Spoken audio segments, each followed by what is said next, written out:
Reforma de Estado es nuestro hashtag de la noche, Reforma de Estado. Y hablamos acerca de lo ocurrido hoy en el Encuentro Nacional de Empresarios, donde disertaron tanto el consejero del secretario de Estado de los Estados Unidos, Tom Shannon, también habló el expresidente del gobierno español, José María Aznar, además de los dos candidatos a la presidencia aún en disputa, me refiero a Sandra Julieta Torres Casanova y a Jimmy Morales.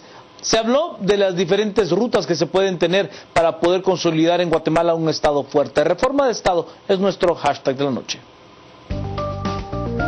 Las noticias nacionales son presentadas por Azúcar de Guatemala.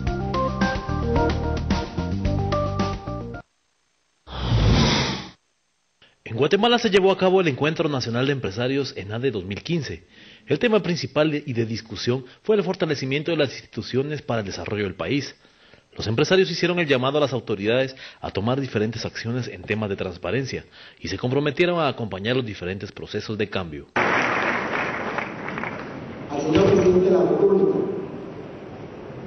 agradecerle haber tenido el coraje, el conocimiento, el temple, la valentía y la experiencia para aceptar este corto pero tremendo reto de tomar las riendas del país en este momento histórico.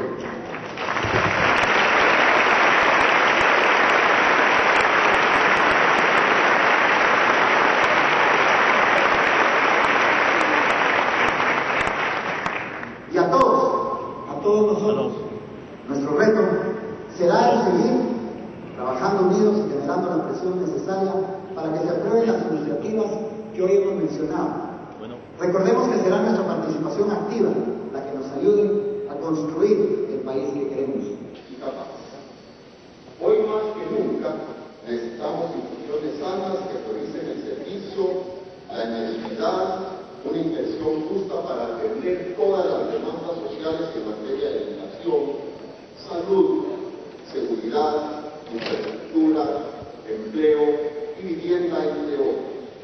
Uno de los invitados fue el consejero de Estado de los Estados Unidos, quien habló de la continuidad de la cooperación y se solidarizó con las víctimas de la tragedia ocurrida en Cambrai 2.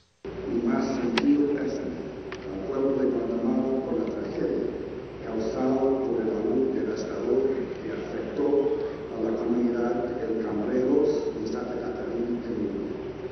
La respuesta de los guatemaltecos a este horrible suceso ha sido conmovedora. En el evento participaron los presidenciables que irán a duelo en la segunda ronda electoral el próximo 25 de octubre.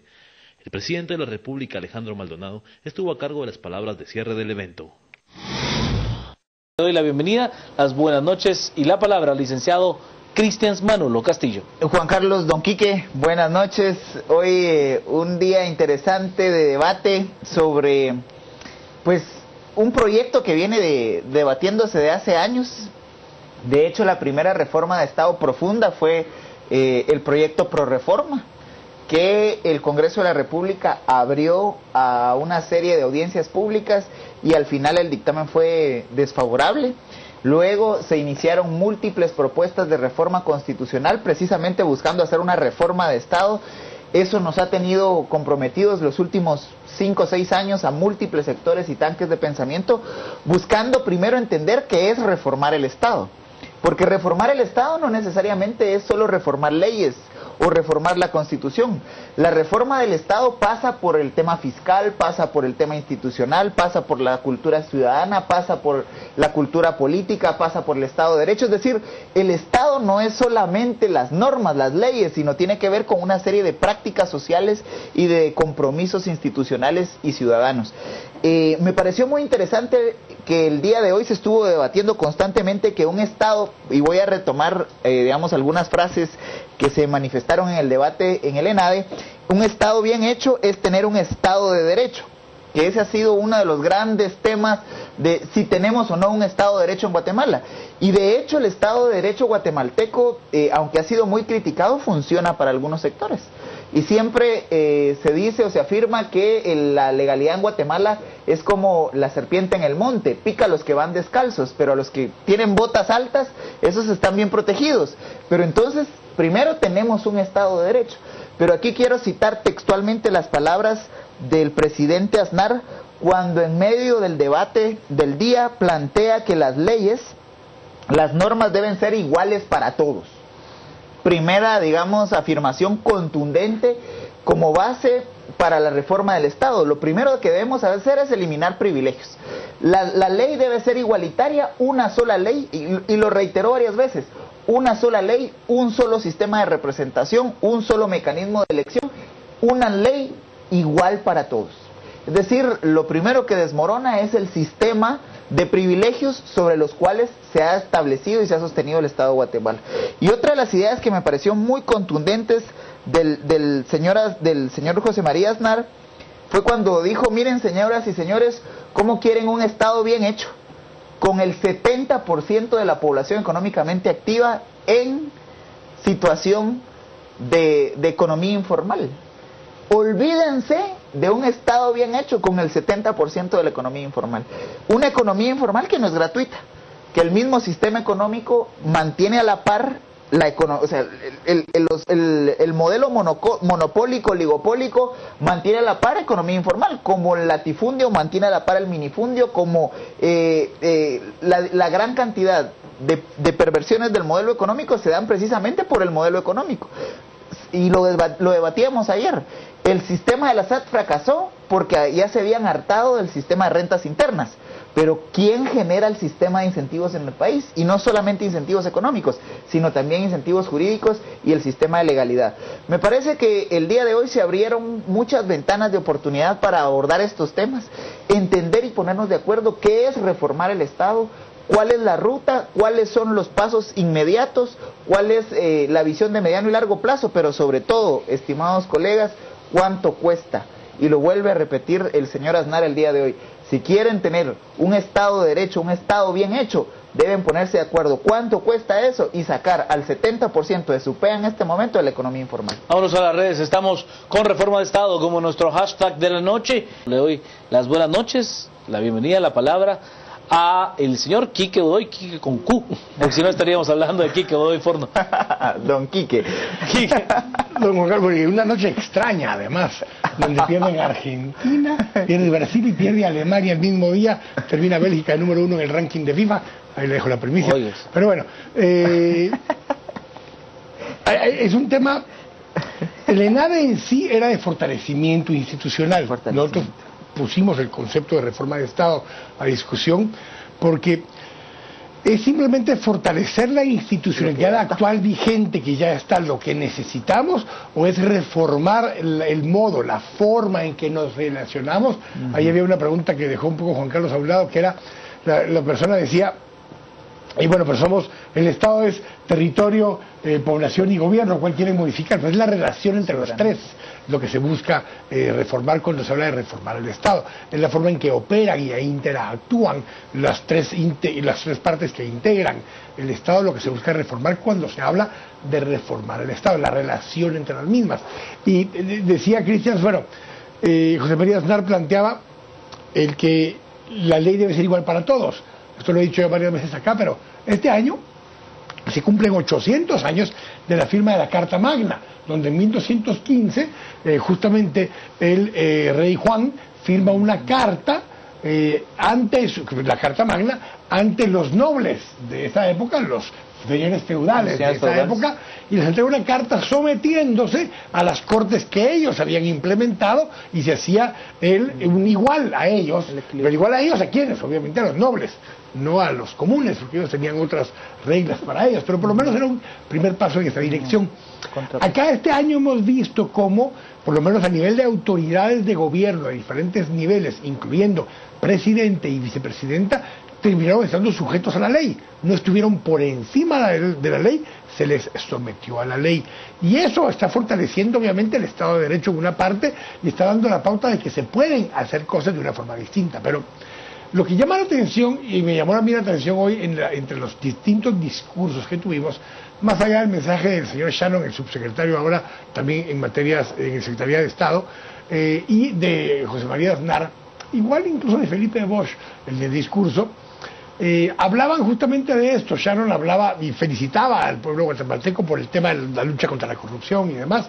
Fue la parte principal del mensaje que él enviaba y el respaldo que daba el gobierno de Estados Unidos a esto. Lo mismo de alguna forma que hizo Felipe Bosch, pero cuando íbamos o esperábamos que los dos candidatos presidenciales que tuvieron espacio para hablar del tema, asumimos, digo yo creo, todos o la mayoría que estábamos ahí, que iban a hablar acerca del tema del que era el ENADE del día de hoy, de la necesidad del fortalecimiento del Estado o fortalecimiento institucional como una herramienta para consolidar parte de esto que se está gestando a nivel de ciudadanía. Hay una frase que yo repito constantemente que es ciudadanía antes que nación, entendiendo nación por las instituciones que deben haber. Y sin embargo, los dos candidatos, primero Santa Torres, expuso a grandes rasgos su plan de gobierno. Eso fue lo que expuso. Jimmy Morales hizo un mensaje mucho más sentimental, mucho más aspiracional, mucho más vinculado a otros aspectos, pero ninguno de los dos habló de cómo se fortalecerían las instituciones en todo caso, que era en principio el tema de fondo que tenía el ENADE, que en todo caso, pues imagino yo, los organizadores del ENADE hubieran esperado que los dos candidatos hubieran enfocado su discurso a esos temas en particular. Reitero, dos discursos muy distintos, uno muy racional, el otro muy emocional, distintos estilos, distintos enfoques, pero ninguno de los dos enfocó en el fondo lo que era el mensaje que se buscaba en principio del fortalecimiento institucional.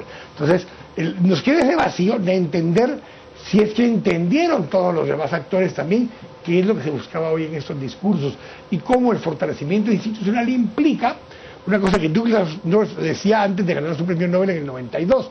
Douglas North verificó, es un historiador económico realmente, más que un economista, y él verificó cómo habían llegado a ser países desarrollados muchos países. Y dentro de las conclusiones a las que él llegó es que la diferencia entre los estados ya desarrollados y de mayor ingreso económico per cápita y los países menos desarrollados y de menor ingreso económico per cápita, la diferencia principal era el fortalecimiento y la estructura de sus instituciones para con el Estado. Pero tenían una cosa antes, él decía, pero la fortaleza de esas instituciones deriva de tres cosas particulares.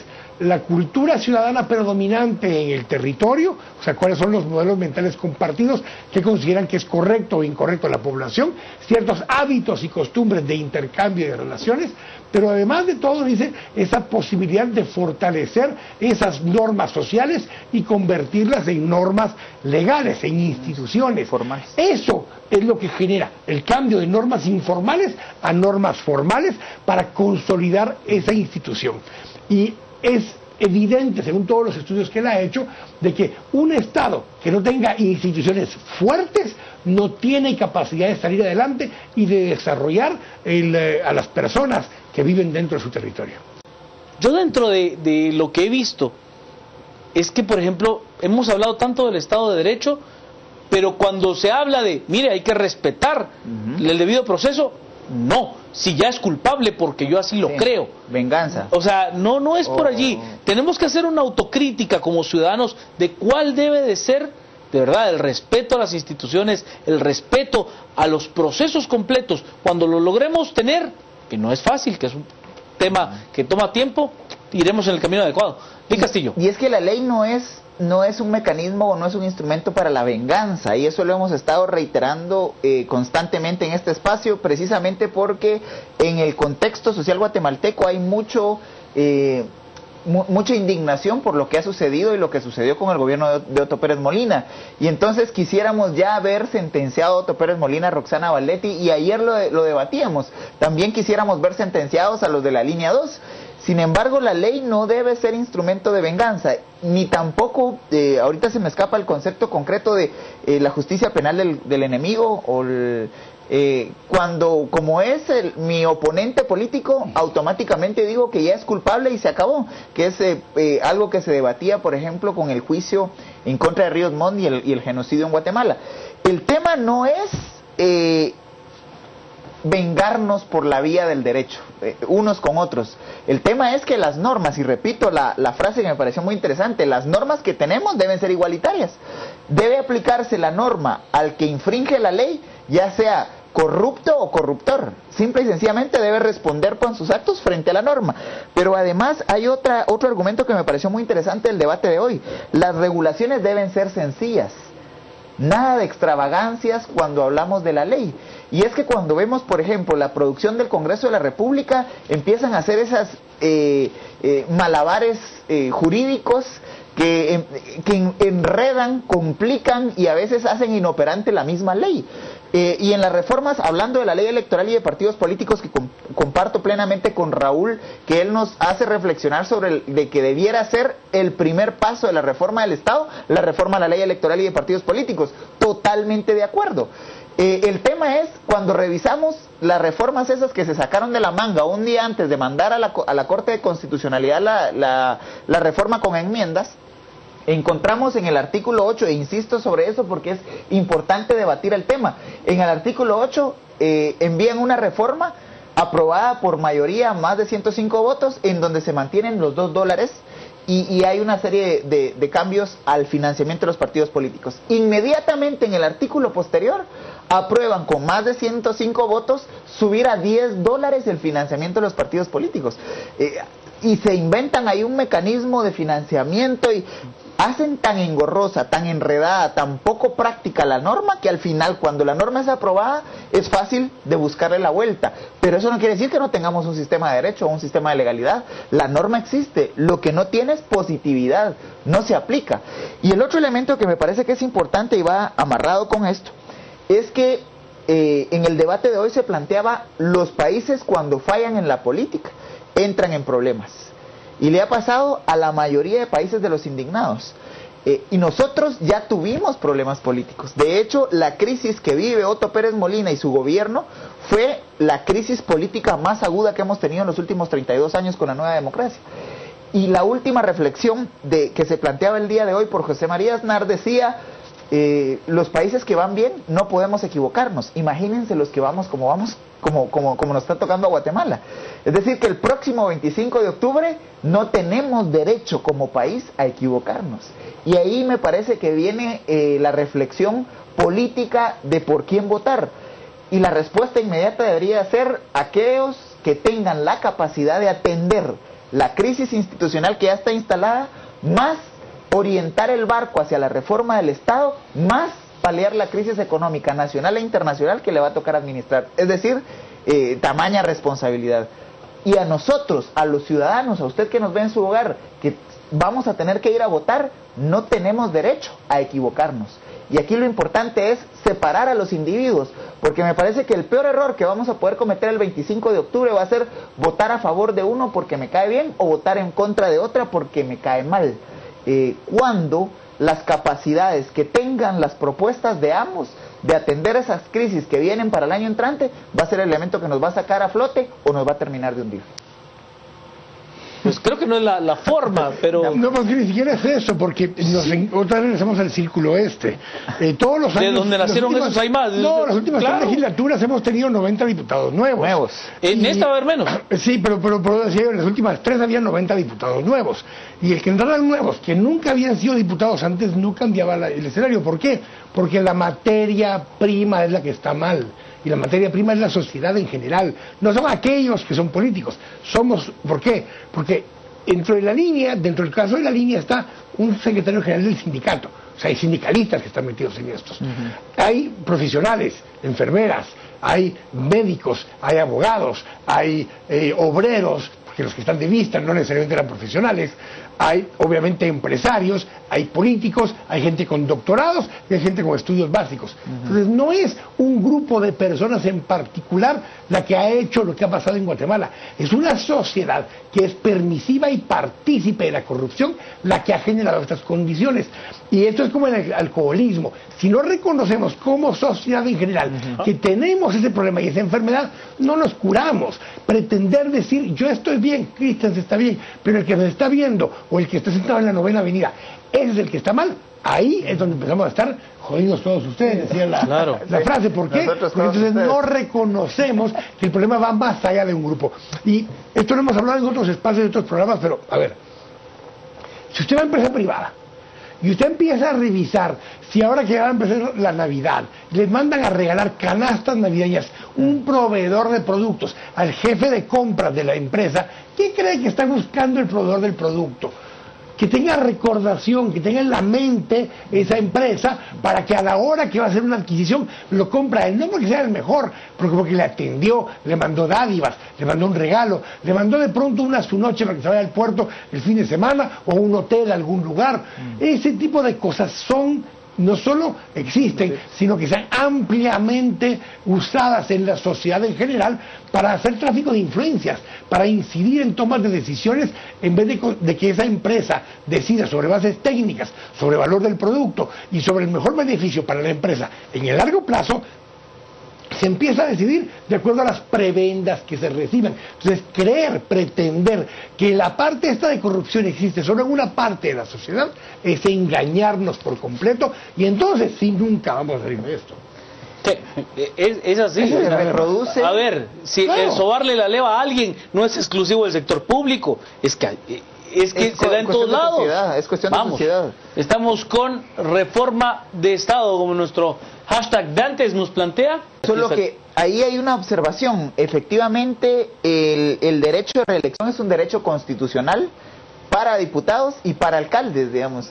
Al menos, como dice entonces, Irina, puede ser limitado a una sola reelección. Básicamente hasta ahí se puede, porque de lo contrario entramos en contradicción. A una reforma mucho más profunda, que sería de Constitución Política de la República de Guatemala. Nos dice Griego, salud y educación están infestadas, hay que depurar y luego fortalecer. Sigamos el modelo del Ministerio Público, por ejemplo, es lo que nos dice. ¿Cómo no equivocarnos si no hay ningún buen candidato? Es la realidad.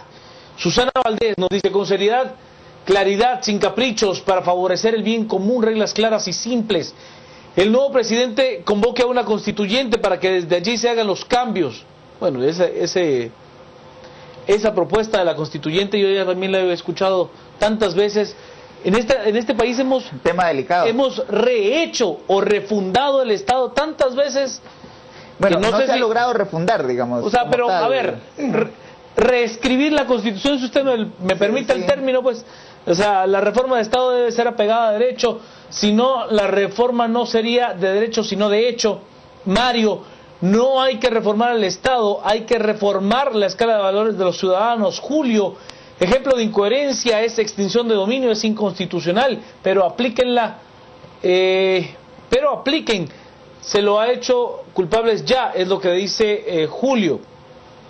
Es un tema interesante, es un tema interesante el que plantea Julio, porque yo, he escuchado a decenas de juristas hablar acerca de cómo se invierte la carga en cuanto a la ley de extinción de dominio. Lo dice claramente el primer artículo de la ley. O sea, lo reconoce. Sí, que hay una inversión de la carga probatoria en cuanto a la ley de extinción de dominio, pero aún así, hoy lo vemos como una herramienta que puede ser eficaz y bueno. Ana María Sánchez, el cambio inicia por uno mismo, así se impulsa el cambio en los demás, debemos de cumplir la ley y respetarla. Es parte de los mensajes que tenemos. Son las 10:42, tiempo de la pausa, así que nosotros estamos a las 10 p.m. Si es necesario hacer cambios a la Constitución, hay que hacerlo, pero no debe de haber reelección. Bueno, parto de esa hacia atrás de lo que decía Cristian. A ver, desde la Constitución de 1871 no existe el concepto de reelección por temor a las dictaduras. ¿Y qué nos ha resuelto eso? A nivel presidencial. Entonces, el hecho de que tengamos o no tengamos reelección en la presidencial o en las diputaciones o en las alcaldías no resuelve el problema. De hecho, 28% de los alcaldes fueron reelectos, un poco más abajo del promedio de las últimas 3 elecciones, que eran de 30 y 35%. Entonces, aún y teniendo libertad de reelegirse permanentemente los alcaldes, la gran mayoría de ellos no son reelectos. Entonces, sí, fueron 72% de alcaldes nuevos. Sí, claro. Entonces, la lógica te dice que el dilema en sí, el problema político y social en el que estamos, no depende exclusivamente de que si reelegimos diputados o no, o si reelegimos alcaldes o no. Reitero este tema. En los alcaldes tienen reelección libre, vitalicia, ad eternum, si lo quiere poner así, en todos los alcaldes. Y menos de una tercera no parte. se meta, hombre. Pero una, Con Medrano no se meta. pensando en Álvaro Arzú, pero no, eso ya está.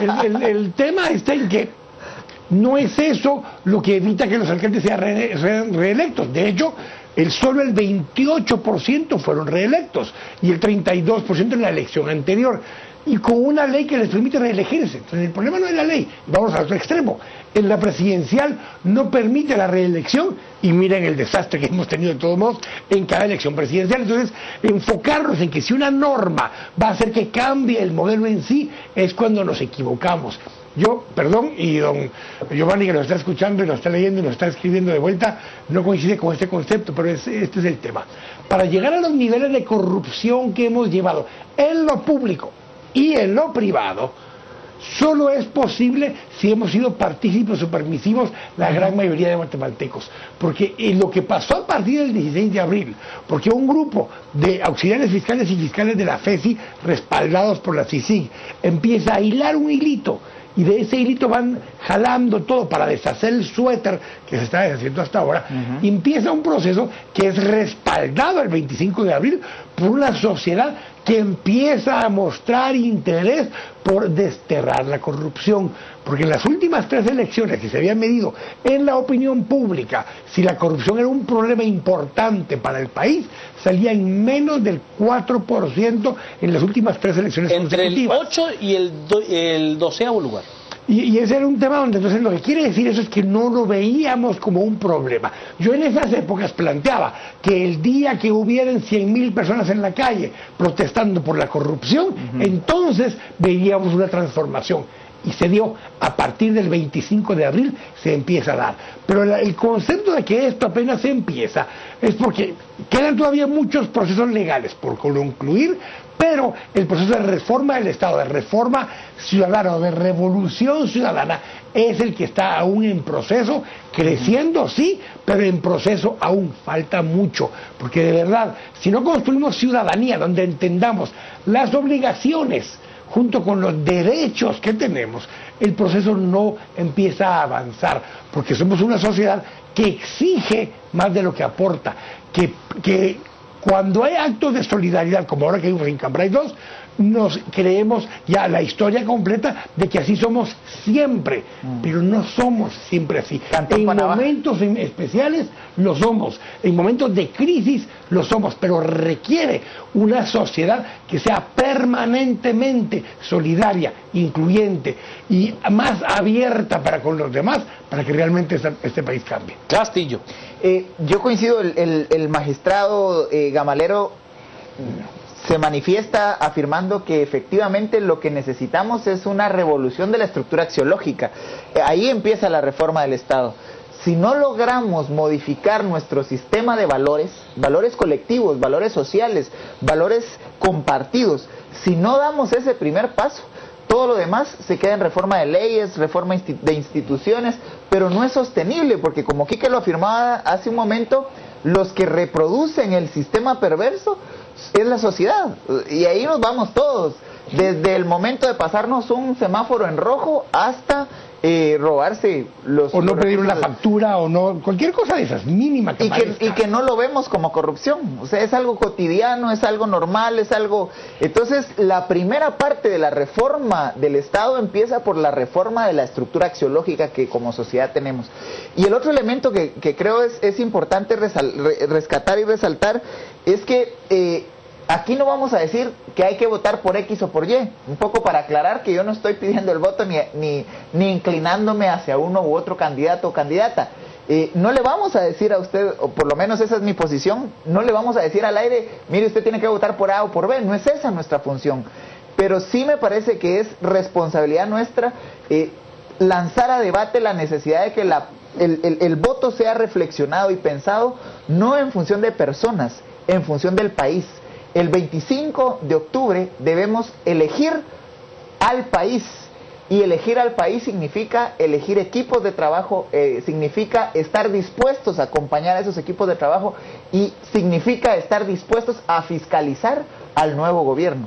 Eso pasa por un cambio también en la estructura del comodismo y en la no participación ciudadana. Ya creo que trascendimos a que la democracia es solamente ir a abarcar un voto cada 4 años. Creo que esa etapa ya se logró. Hay una conciencia de que hay que ir más allá. Y el debate de aquí en adelante es cómo acompañamos a las autoridades para que dejen de tomar decisiones para sus intereses y empiecen a definir y a tomar decisiones para la sociedad guatemalteca. ¿Quiere una reforma del Estado? Cambie usted, cambio yo. Informémonos, formémonos, seamos más para servir mejor. Al resumen.